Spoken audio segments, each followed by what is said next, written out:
Welcome back, guys, to the Final Fantasy 13 post-game show, and as you see, we have cleared out this red gate 2 episodes back, so now it's time to go through and find out what's beyond. But with the growth egg that we captured last episode from Neochu, there has been a fairly large amount of growth for our characters, and I'll show you on the menu in a second. As soon as we hop over these rocks, step into the next area with a bit of frame rate lag. Frame rate lag!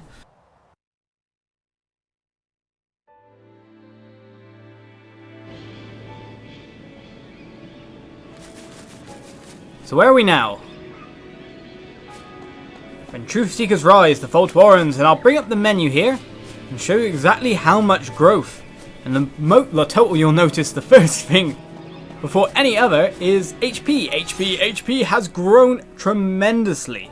Absolutely tons. I filled out the normal roles for every single character and started on secondary roles for certain characters, as you'll see from this main menu list here. If I press B. Oh, maybe not. I got to press the right bumper. Get it right, Sam. Get it right. Let me press it. You'll see everyone's role growth has come along quite nicely. HP and all that. They've got a role up to role level 2 on every single character. And we're starting off on a second role for every guy as well. So the most important roles that I think will fit them the most. So some of those roles will come into play later on when we try to we can put together classes like Sab and put on a ton of debuffs to an enemy really fast, or free synergists and buff up our party ridiculously. But more to the point, we end up getting crazy abilities for certain characters, like a synergist Fang has stronger versions of Brave, Faith, Protect and Shell. They last for a shorter time, but they're just far more potent, more HP, more protection, more strength added on. Our characters are a lot more powerful now, let's put it that way. So yeah, I mainly did that grinding while grinding for money, because even though I gave you guys CP grinding spots, look ahead of us. Last episode, the main thing to do in Final Fantasy 13 is just to grind for money. You don't grind for CP, because CP comes while you grind for money, so more or less, a load of CP gained, a load of money gained, and an enemy ahead, or not. Look, that's Titan! Does a thing that size even eat? You name it. He's a biogenitor. Chews up one species and spits out another. It talks? The struggles of the frail and feeble end in loss. But to your life, waters quicken the seeds of new. What's it saying? The weak don't even deserve to live?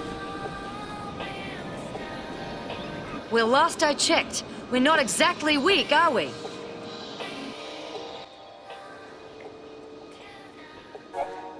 Alright then, Titan's Trials are finally here. Here you may face off against a series of powerful adversaries who will test the limits of your fighting prowess in a contest for survival.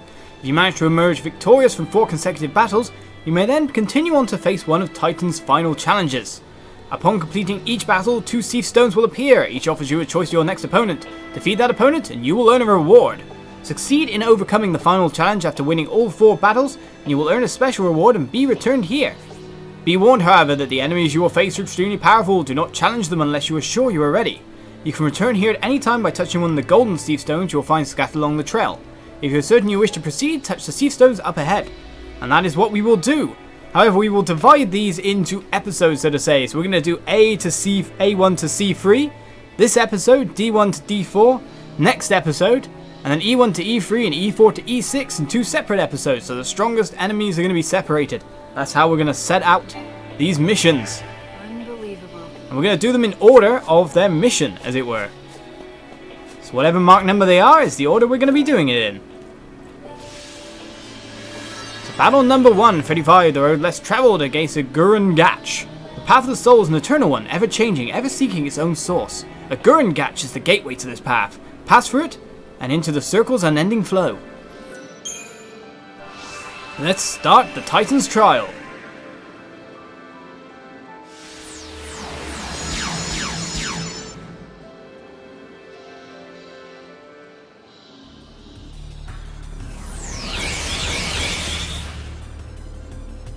So we're simply warping into Primeval Crossroads, some kind of terrain. I don't know if we can explore it exactly. There's Cie'th stones on the map, as you can see, and a marked symbol. Up here is another deactivated Cie'th stone.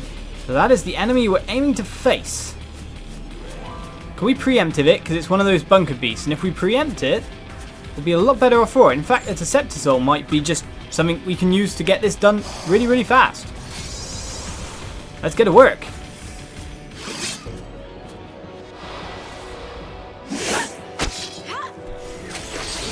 Stagger it for me, Lightning, and then we'll get to work.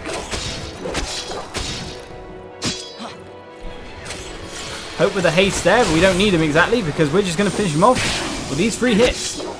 Oh, just a tiny bit of HP. Come on, Lightning, finish it. 1 mark down. And a 5-star battle, 5,400 Christian points. With a growth egg helping us get a lot more. Mission complete, and a witch's bracelet as a reward. Thank you. And the Cie'th stones come alive.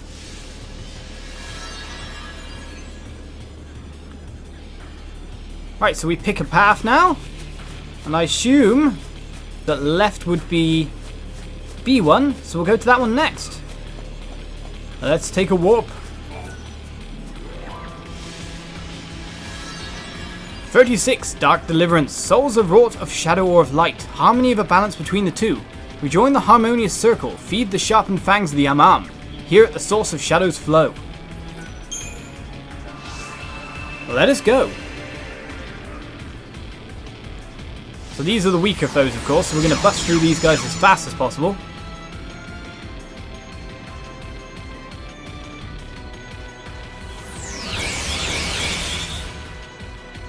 Just generally cut through the pack. We're starting off in a Synergist Ravager Commando paradigm every time, just so we can get haste on and then go full out in trying to destroy the opposition. Right, so we have crazy rocks that we can climb.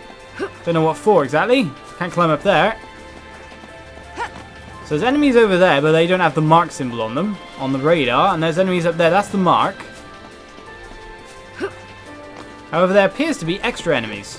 Why are there extra enemies? What are you guys? You're a different colour goblin. Right, these are Bear bees. We couldn't even attack before the chain gauge completely ran out. This might be a good time to scan Libra, find out exactly what it is we're facing. Relentless Assault. Ah, we got fire on our weapon. So obviously we found a weakness, and of course Fang's going to exploit that liberally.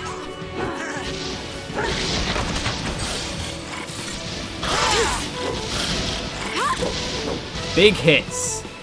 Oh, tiny amount of HP. It'd be funny if the full damage killed him, but no, other fire spells did.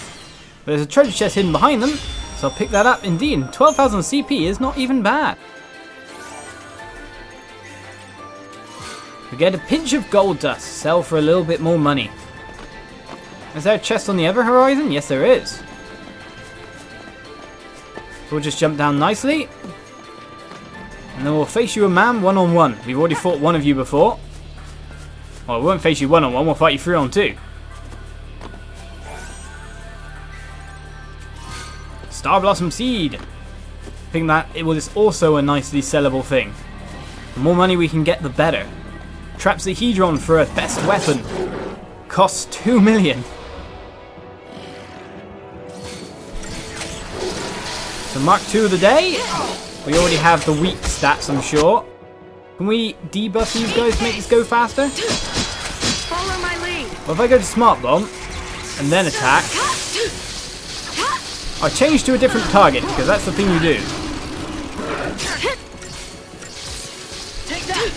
And lightning's being shut down from using normal physical attacks. Let's kill that one off. With D-Shell on, it's going to be very easy. It definitely seems like using my Ravagers to attack is probably the better option. Ah!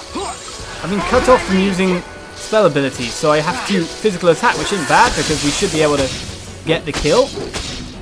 A bit too much faffing around with the paradigm switching, but yet another mark is down. 26,000 CP for our troubles, a lovely growth egg. Another mission complete. Uranite is a reward. So that's yet another passageway complete, and I'm assuming there's Cie'th stones ahead. No treasure chest up there, I didn't see anything hovering. Let's just check out the map, in fact. Yes, 2 Cie'th stones ahead, and 1 going backwards, which of course is a mission marker because it's trying to point us up to the final boss. So we'll head back to B2, and the way you have to do that is to leave the Fault Warrens entirely, and then just pop back in, so I'll see you at the Cie'th stone for mission B2. And so we stand in front of the next mission. Let's get going to B2, otherwise known as mission number 37, I think. Dying of the Light, souls are wrought of shadow or of light, harmony of a balance between the two. Rejoin the harmonious circle, feed the insatiable appetite of the Rafflesia, here at the source of light's flow. We'll take this mission. Transport us there ASAP!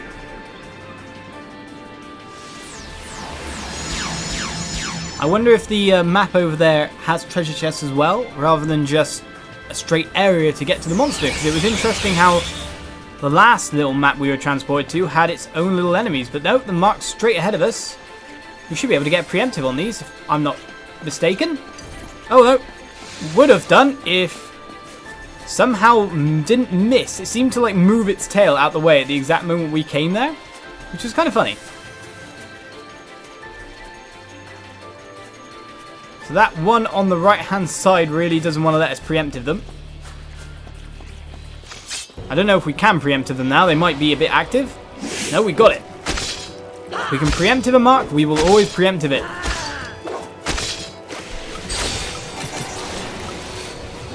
Feels so time for a lot of blitzes. Could have been worse. And that worked at that mark. No time at all. All the extra time spent preempting was worthwhile. 1500 CP, what reward we will get? A star pendant. Why, thank you. I assume there's no treasure chest hidden in this area, or just more marks in front of us. Cie'th stones. Yes, just more Cie'th stones ahead. So let's head over to mark C1, back the other way. We now stand before the Cie'th stone for mission 38. Let's see where C1 takes us. What enemy will we face? Moonlit madness, the Verdelay. The moon's serene caress reveals a truth that no unknowing eye might see. The illusions we name boundaries are but challenges to overcome. Overcome the challenge of the Verdelay, and a greater truth shall be divulged. Let us head there. Warp us over as fast as possible, Stone. So yeah, while I'm doing all these stones, I have to go back and do the previous missions. This is actually going to end up really nice CP grinding as well. Not so much on the way of money, which is what you should grind for. We got a save point, in fact. So is this a hard enemy in front of us? I wonder. Well, the mark's straight in front of us.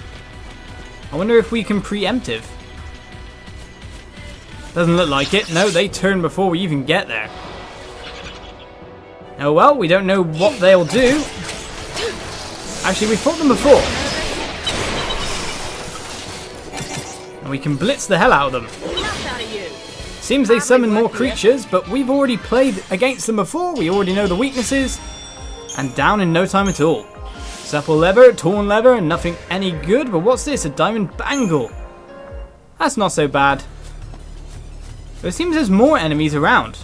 Yet more Borg Bear heroes, or Borg Beer, whatever, blocking the way.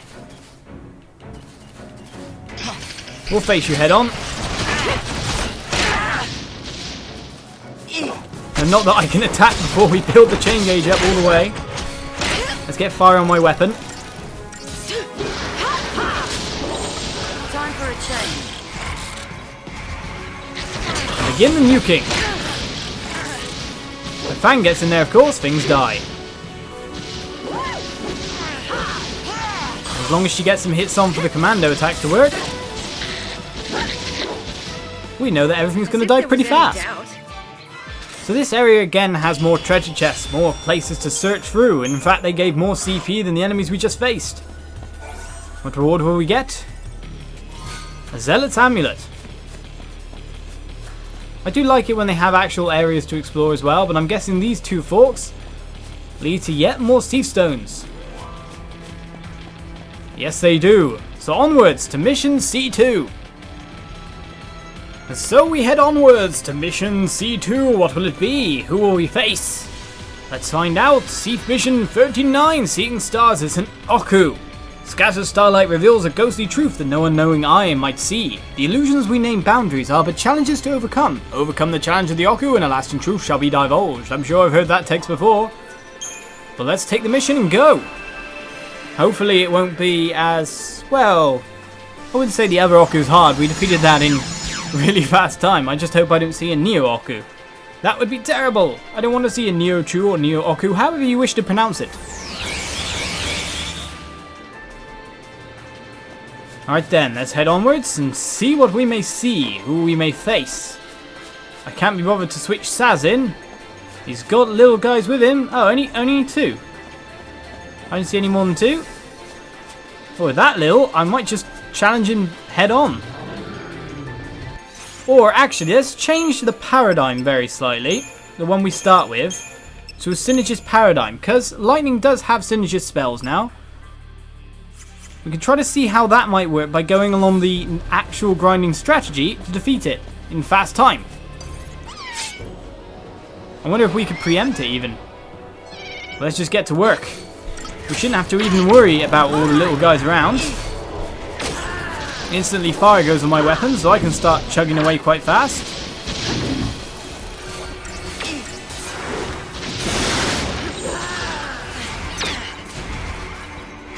Get to work helping me, guys.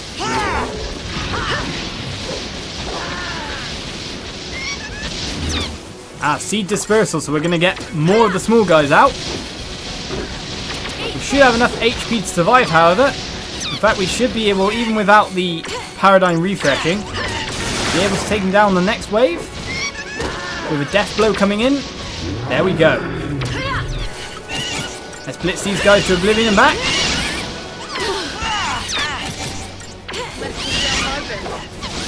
A lot faster to blitz these ones than the guys with the Neochu, the Pikachu. Pikachu, okay, that was an odd way to say it, but yeah, the Pikachu. And Oku goes down pretty fast, in fact faster I think than when we killed him the first time. And get a siltstone ring, whatever that is. That's mission C2 down, no treasure chest hiding around. No, and I'm guessing further on, if we look at the map, are just the Cie'th stones down the pathways. So with that, let's head on to mission C3, the final one for today's episode. And today's final mission stands before us, C3, number 40. Let's go. Solar power, more verdelays in fact. Effulgence light to sunlight reveals a truth that no one knowing eye might see. The illusions we name boundaries are but challenges to overcome. Overcome the challenge of the verdelay and an undeniable truth shall be divulged. We're hearing a lot of that sentence now, so I guess it might be the C kind of sentence. The C kind of, well, theme, we could say. I wonder if D will have different writing, but let's go. Teleport us at once.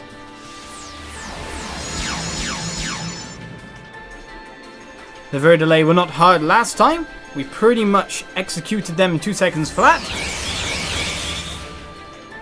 But maybe we'll see terrain in which we can find more treasure chests as well. There definitely seems to be early branches. Oh, 3 treasure chests without monsters. I'll take them.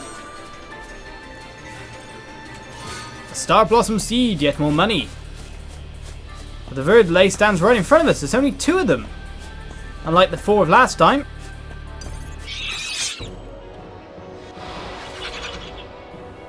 No need to blitz, just lay into them hard. You may try to summon all you like. Oh, don't Blizzard at me, that's just harsh. Even though it is like 0 damage. Just getting started.